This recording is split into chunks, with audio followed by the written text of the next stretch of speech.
નમસ્કાર મિત્રો, મોસમ સમાચારમાં ફરી એકવાર તમારું સ્વાગત છે।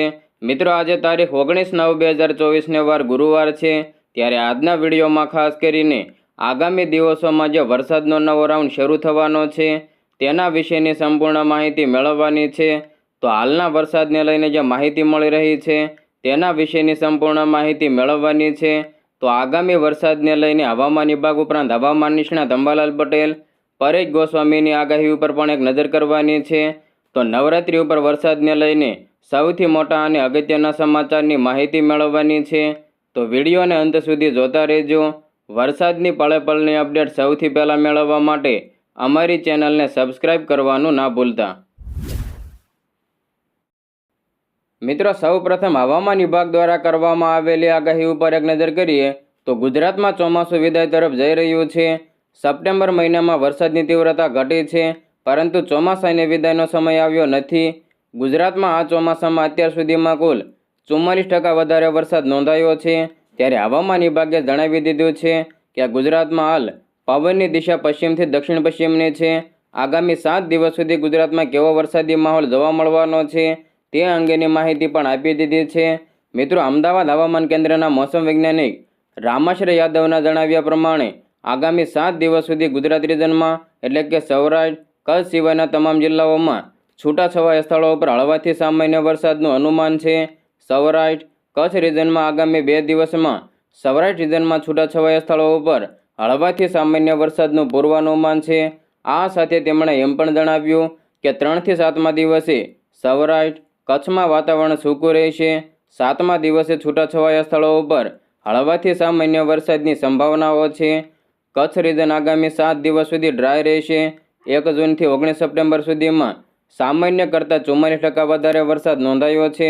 રામાશ્રય યાદવે વધુમાં જણાવ્યું કે સૌરાષ્ટ્ર, કચ્છમાં સામાન્ય કરતાં 70% વધારે વરસાદ નોંધાયો છે। તો ગુજરાત રિજનમાં એટલે કે સૌરાષ્ટ્ર અને કચ્છ સિવાયના તમામ જિલ્લાઓમાં સામાન્ય કરતાં 25% વધારે વરસાદ નોંધાયો છે।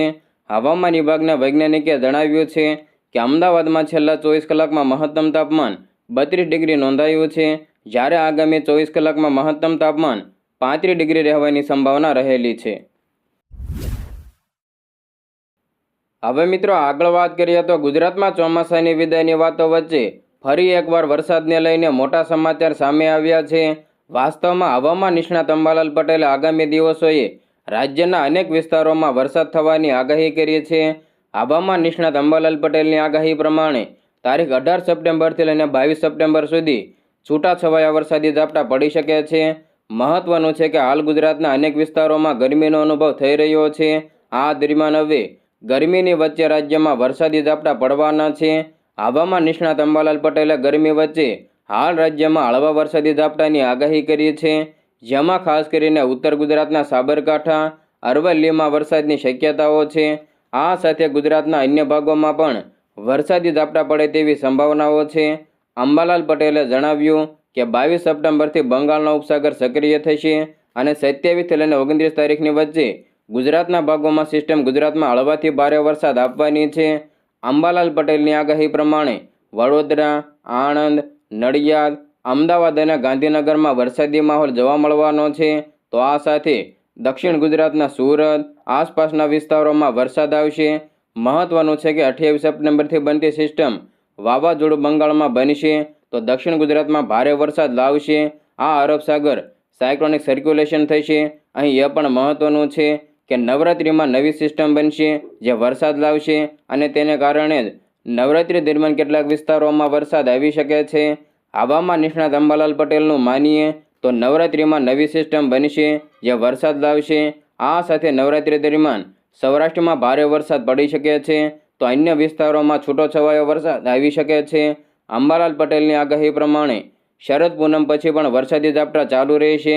આ સાથે અલ નીનોની અસર થતાં 3 ડિસેમ્બર બાદ ઠંડી પડશે અને 22 ડિસેમ્બર દરમિયાન ગાત્રો થીજવતી ઠંડી પડવાની શક્યતાઓ છે અને 27 ડિસેમ્બર આસપાસ ઠંડીનું આગમન થાય તેવી શક્યતા રહેલી છે। મિત્રો, મોસમ સમાચારમાં આગળ વધીએ તો હાલ રાજ્યમાં વરસાદે વિરામ લીધો છે, સાથે જ રાજ્યના ઘણા ભાગોમાં તાપમાન પણ ઊંચું આવ્યું છે। ત્યારે ચોમાસાની વિદાયની વાતો વચ્ચે ચર્ચાઈ રહી છે। આ દરમિયાન હવામાન નિષ્ણાત પરેશ ગોસ્વામીએ પણ રાજ્યમાં ચોમાસાની સ્થિતિ વિશે માહિતી આપી છે, જેમાં તેમણે જણાવ્યું કે રાજ્યમાંથી ચોમાસું વિદાય લે તે પહેલાં એક વરસાદી રાઉન્ડ હજુ જોવા મળવાનો છે. આ મહિનાના અંતમાં વરસાદી રાઉન્ડ આવવાની શક્યતાઓ છે. તેમના જણાવ્યા પ્રમાણે બંગાળની ખાડીની 2024ના ચોમાસાની છેલ્લી સિસ્ટમ આવી રહી છે.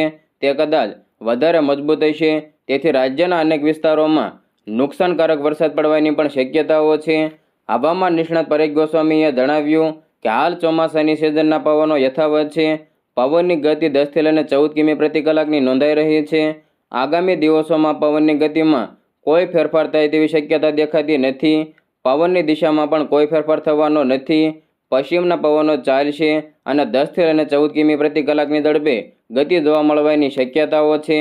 છેલ્લા એક અઠવાડિયામાં તાપમાનમાં વધારો થયો છે. મિત્રો, 18 સપ્ટેમ્બરે રાજ્યના અનેક વિસ્તારોમાં તાપમાન 35 ડિગ્રી કરતાં પણ વધારે નોંધાયું છે. ઊંચા તાપમાનની સાથે ભેજનું પ્રમાણ પણ રહેલું છે, કેમ કે હજુ નૈઋત્યના ચોમાસાએ વિદાય લીધી નથી, જેને લીધે રાજ્ય ઉપર ખૂબ જ ભેજ છવાયેલો છે. ભેજ અને ઊંચા તાપમાનને લીધે 19, 20 અને 21 તારીખ દરમિયાન જે વિસ્તારમાં તાપમાન ખૂબ ઊંચું જાય ત્યાં છૂટાછવાયા ઝાપટા નોંધાઈ શકે છે. જોકે તેમાં બહુ મોટા વરસાદની શક્યતા દેખાતી નથી. ખાસ કરીને દક્ષિણ ગુજરાતમાં આની તીવ્રતા જોવા મળે તેવી શક્યતાઓ છે. મિત્રો, સુરત, વાપી, નવસારી, બારડોલી, બીલીમોરા, ડાંગમાં આગામી 3 દિવસ ઝાપટાઓનું પ્રમાણ રહે તેવી શક્યતાઓ છે. નૈઋત્યના ચોમાસાએ રાજ્યમાંથી વિદાય લીધી નથી. આ ચોમાસું પૂરું થાય તે પહેલાં હજુ વરસાદનો એક રાઉન્ડ આવવાનો છે. સપ્ટેમ્બરના છેલ્લા અઠવાડિયામાં વરસાદી રાઉન્ડની શક્યતાઓ છે. સપ્ટેમ્બર પૂરો થાય તે પહેલાં રાજ્યના એક વરસાદી રાઉન્ડ આવવાની શક્યતાઓ છે. 24 અને 25 સપ્ટેમ્બર આસપાસ વરસાદનો નવો રાઉન્ડ આવવાની શક્યતાઓ છે. તે રાજ્યના 70% જેટલા વિસ્તારોને અસર કરી શકે છે. તે પછી ચોમાસાની વિદાયની શરૂઆત થઈ જશે. 30 સપ્ટેમ્બર અથવા 1 અને 2 ઓક્ટોબરથી ચોમાસાની વિદાયની શરૂઆત થઈ જશે. ધીમી ગતિએ વિદાય થશે. વિદાયની પ્રોસેસ 18થી લઈને 20 ઓક્ટોબર સુધી ચાલવાની છે. અત્યારે અનુમાન એવું પણ આવી રહ્યું છે કે બંગાળની ખાડીની 2024ના ચોમાસાની છેલ્લી સિસ્ટમ આવી રહી છે. તે કદાચ વધારે મજબૂત હશે, તેથી રાજ્યના અનેક વિસ્તારોમાં નુકસાનકારક વરસાદ પડવાની સંભાવના પણ રહેલી છે.